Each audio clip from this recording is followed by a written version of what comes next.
আমি আজকে একটু সিমুইয়ের পায়েস করছি, একটু অন্যরকমভাবে। দেখো দুধটা আমার ফুটে গেছে, আর এরকম একটু ঘি দিয়ে দিচ্ছি দুধের মধ্যে।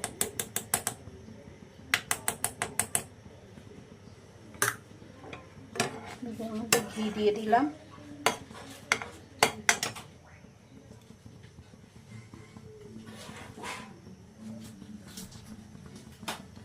দুটো লবঙ্গ ফাটিয়ে দিয়ে দিলাম, এই দুটো এলাচ ফাটিয়ে দিয়ে দিলাম, দুটো তেজপাতা ধুয়ে দিয়ে দিলাম। তেজপাতার মধ্যে অনেক সময় নোংরা লেগে থাকে, তো ওই জন্য সবসময় ধুয়ে দিতে হয় তেজপাতা। এই যে দুধটা ফুটে গেছে,